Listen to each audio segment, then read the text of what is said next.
Достар, сәлем. Бүгін мен сіздерге зебра пирогын ұсынамын. Зебраның рецептісі өте көп интернетте, бірақ осы айранмен жасалатын түрі өзіме қатты ұнады және 100% шығады. Ол үшін бізге жұмыртқа, ұн, қопсытқыш, сары май, айран, какао, қант және тұз қажет болады. Алдымен ұнға қопсытқышты салып араластырып аламыз. Арнайы ыдысқа қантпен сары майды салып миксерлеп аламыз. Айта кететін жайт, барлық қоспалар бөлме температурасында болу керек. Алдын ала тоңазытқыштан шығарып қойған дұрыс. Мен бұл жерде майды шығарып қойға ұмытып кетіппін. Сол себепті кішкене қаттылау болып қалды. Келесі кезекте жұмыртқаны 2-ден бөліп араластырып, қанты, майы барлығы еріп біркелкі болғанша миксермен араластырып аламыз. Айран мен ұнымызды 2-3 бөліп кезек-кезек салып, онда миксерлеп аламыз.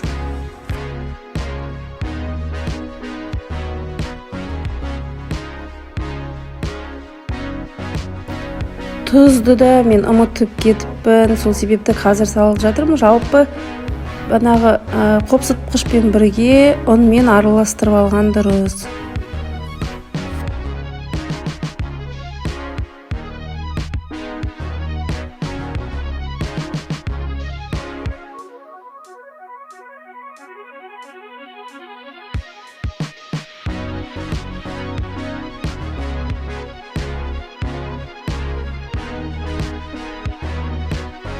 Жақсылап барлығын миксерлеп алғаннан кейін қамырымызды 2 бөлікке бөлеміз.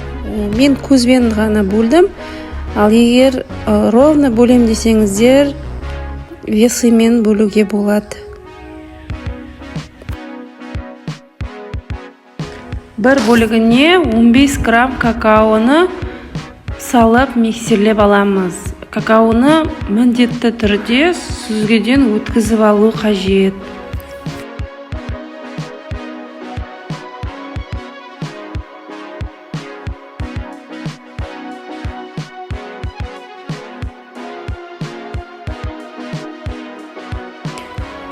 Екінші бөлігімізге 15 грамм ұн салып араластырып аламыз.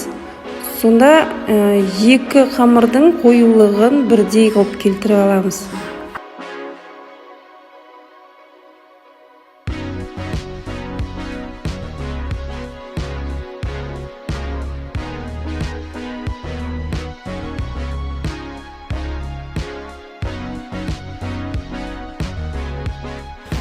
Екі қамырымыз дайын.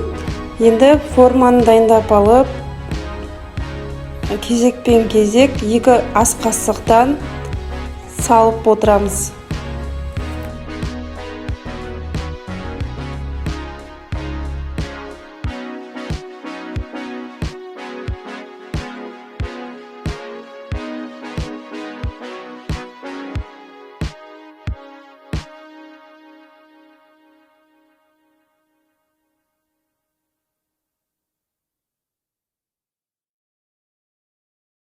Барлығын салып болғаннан кейін пирогымыздың бетін біркелкі етіп тегістеп аламыз осылай.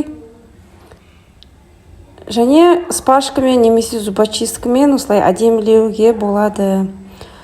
Қызып тұрған пешке 180 градуста 40-45 минуттай пісіріп аламыз. Міне біздің пирогымыз дайын болды. Қазір мен сіздерге кесіп көрсететін боламын. Міне осындай керемет дәмді әдемі пирог шықты.